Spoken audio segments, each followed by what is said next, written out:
नाज़रीन, आज हमारे दरमियान गुफ्तगू के लिए मौजूद हैं अवामी मुस्लिम लीग के सरबराह जनाब शेख रशीद अहमद साहब। शेख साहब, क्या हाल है और दौरा किर्गिस्तान आपका कैसा रहा? जी, अल्लाह के फजल से बहुत अच्छा रहा है जी। आपने देखा ही है वीडियोस मेरी जो वायरल हुई हैं, उसमें आपको अगर अच्छा लग रहा है तो अच्छा रहा है दौरा मेरा। नहीं, वहां तो आप रोटियां लगा रहे थे शेख साहब। जी फरीद साहब, वो चूंकि अब यहाँ पे तो लूतियाँ लगाने की इजाज़त नहीं है, तो मैंने फिर सोचा कि चले रोटियाँ लगा लेते हैं। शेख साहब, वो शौकियां लगाई हैं आपने? नहीं, ऐसी बात नहीं है। असल में अब इंसान अपने पेट से क्या कपड़ा उठाए। वाह। बात यह है कि यहाँ तो ये लोग कुछ करने नहीं दे रहे, तो फिर मैं किर्गिस्तान गया हुआ था, तो मैंने सोचा यहाँ कोई जॉब कर लेता हूँ। वो एक जॉब निकली हुई थी, वो तंदूर पे, तो मैंने जाके वहाँ पे फिर ट्राई दी है और वो बड़े खुश हुए। उन्होंने कहा जी कि नान रोटी तो आप बहुत अच्छी लगा लेते हैं। मैंने कहा सारी जिंदगी किया ही ये है। अपना खाना खुद तैयार अपनी आंखों से करवाया। यहाँ भी मैं अक्सर अपने मोहल्ले में तंदूरों वालों से, रेस्टोरेंट वालों से दोस्ती करता हूँ और फिर जाके अपनी तबीयत का, अपने मजे का नान खुद लगाता हूँ। क्योंकि ये मुझे ही पता है कि नान जो है वो कितना सुर्ख होगा तो उसको मजा आएगा शोरबे में डुबोने का। इसलिए ये काम तो मुझे आता ही था। उन्होंने कहा जी कि बहुत अच्छा नान रोटी आप लगा लेते हैं, मगर चूंकि आप फॉरेनर हैं, लोकल नहीं हैं, इसलिए करैक्टर सर्टिफिकेट आपका होना जरूरी है। आपको मालूम है यहाँ पे जितने इन्होंने मुझ पे मुकदमे दायर किए हुए हैं, करैक्टर सर्टिफिकेट फिलहाल तो मुझे मिल नहीं सकता। इसलिए आपने देखा कि मैंने इनको अर्ज किया है कि एक ही दफा जो सजा देनी है दें, झगड़ा खत्म करें। ये रोजाना की किल जो है, ये कितनी देर तक मैं बर्दाश्त करूंगा? बहुत अच्छे। जितने मुकदमात इन्होंने मुझ पे किए हुए हैं वो भुगताएं, ठीक है, सजा मिलती है, भुगत लेंगे, कोई ऐसी बात नहीं। यानी लग ऐसा रहा है कि केसेस से अब आप उकता गए हैं। अब आप देखें ना, एक मक्खी होती है, गाड़ी में घुसती है, बंदा उकता जाता है, गाड़ी नहीं चलती उससे। तो इतने मुकदमात जिस शख्स के ऊपर आप मक्खियों की तरह छोड़ देंगे, उकताएगा नहीं तो और क्या करेगा? बहरहाल मैं समझता हूँ कि अगर वो वक्त नहीं रहा तो ये भी गुजर जाएगा। कोई वैसे शेख साहब, आजकल आपकी सियासी पेश गोइयों का एक बार फिर आगाज हो गया है। देखें, चोर चोरी से जाता है, हेरा फेरी से नहीं जाता। शेख साहब, क्या कह रहे हैं? एक मिनट, मेरी पूरी बात तो सुन लेना। मैं किस जुमरे में ये मुहावरा बोल रहा हूँ। अच्छा अच्छा। सारी जिंदगी सियासत की है और पेशीन गोइयां की हैं और अल्लाह के फजल से पूरी हुई हैं।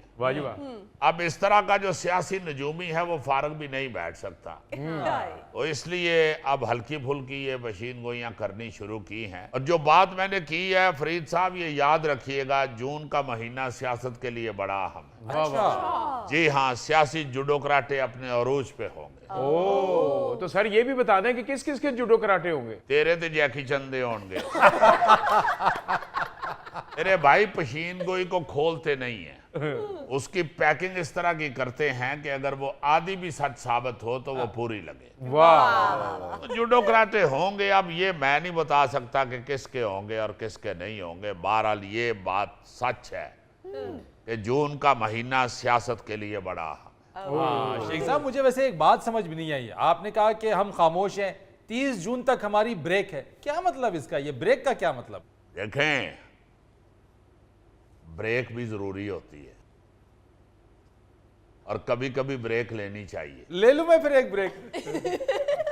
देखें, आपकी ब्रेक में तो इश्तिहार चलते हैं, हमारी वो वाली ब्रेक नहीं है। मगर शेख साहब, आपकी ब्रेक में मुकदमात चलते हैं।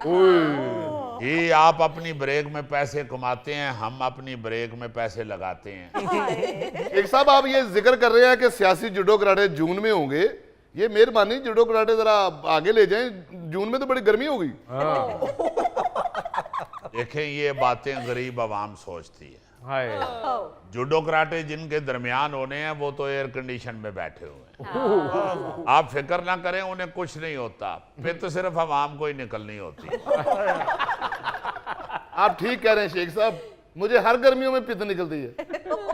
तू नलका क्यों नहीं ठीक करांदा? आप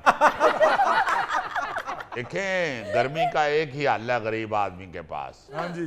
या वो नलके के नीचे रहे या उसके करीब नहर है तो वो नहर के अंदर रहे, वरना तो पित्त निकलेगी। क्योंकि हमारा खिता बड़ा गर्म है हर हवाले से, सियासत के हवाले से भी गर्म है, मौसम के हवाले से भी गर्म है, और आवाम की बेचारों की चीखों के हवाले से भी गर्म ही रहता है। इसलिए मैं समझता हूं कि हुक्मरानों ने तो आवाम की चीखों का कोई हल नहीं सोचना।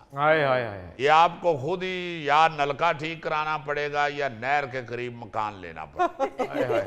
मेरा ख्याल है नलका ही ठीक करा लो, तुसी नहर च भी बड़े तो उत्थे लड़ाई झगड़े का डर है। एक साहब तुसी सियासी जुडो कराटे कराना सी, तुसी मेरे कराते हैं। नहीं, आपके जुडो कराटे नहीं करा रहा, आपको तो मैं एहतियात बता रहा हूँ।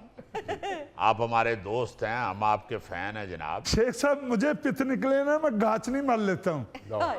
ये भी बड़ा अच्छा नुस्खा है, मगर इस महंगाई के दौर में कितने किलो गाचनी लगती है आपको?